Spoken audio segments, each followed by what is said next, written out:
I want to say something about where we are today and where we've been and where we are going. I'll start out with saying that in the Bible, God always gives us a way to escape temptation. And when we don't take heed of it, then we fall into temptation and sin and things that's associated with sin.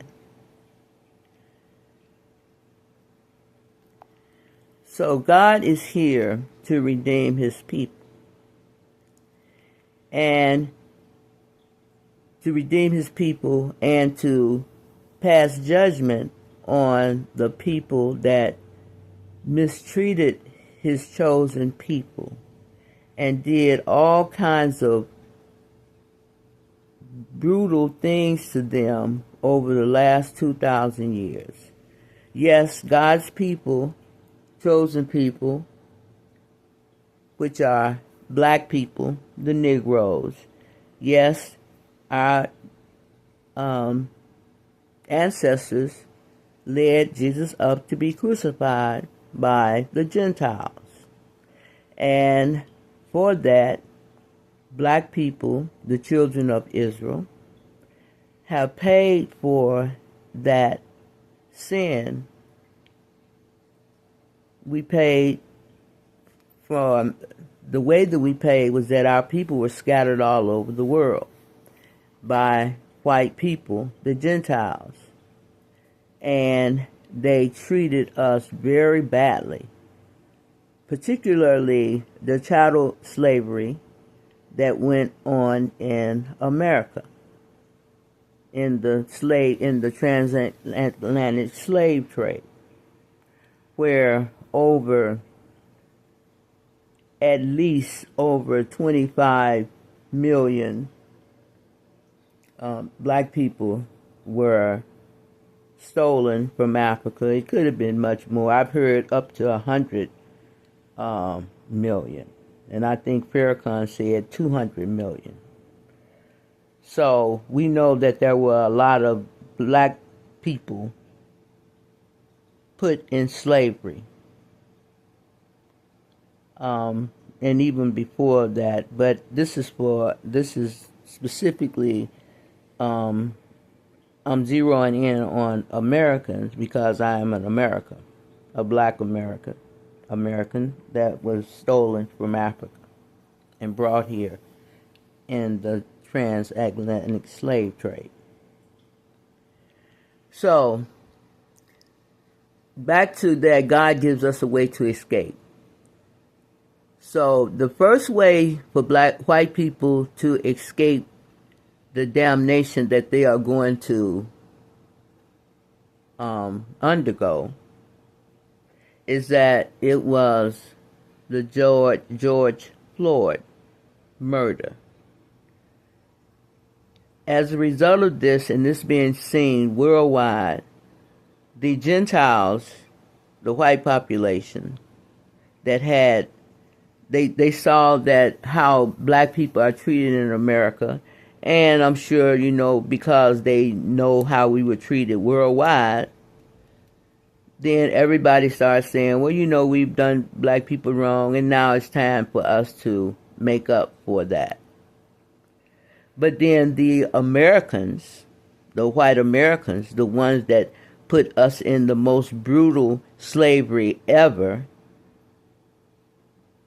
they decided, oh no, we're going to fight back.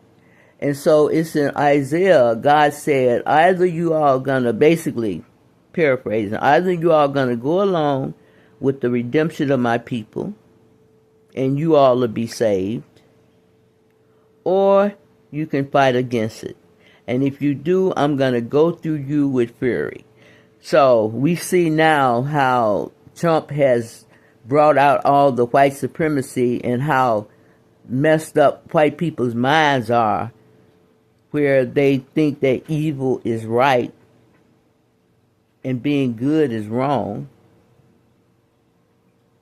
They are going to experienced the fury in their judgment.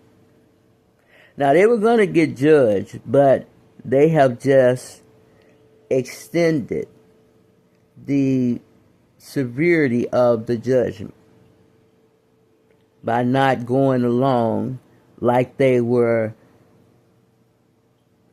almost where they were being led from the George Floyd, but then they turned and went back the other way. And so now it's judgment for Americans, and to the world, you will feel the same judgment if you do not go along with God redeeming his people and sending his real children of Israel back, or sending and giving the real children of Israel their land, which is Israel, that God promised us through Abraham, Isaac, and Jacob, the children of Israel. Well, that's all I have to say. White people, it's judgment time, because I believe you missed your window for your redemption, for our redemption, but then it was going to be extended to you all so that you all could look at the Negroes or the black people for who we are. We were chosen to save you all. And now, in order for you to be saved, any of you all to be saved, some there's no hope for, you all have to get it from us. Look to the children of Israel for who they are, kings and queens and masters of God's faith on this earth, where we are led by the Holy Spirit. And the only way that you can get the Holy Spirit is through us, because we are God's chosen people. Thank you.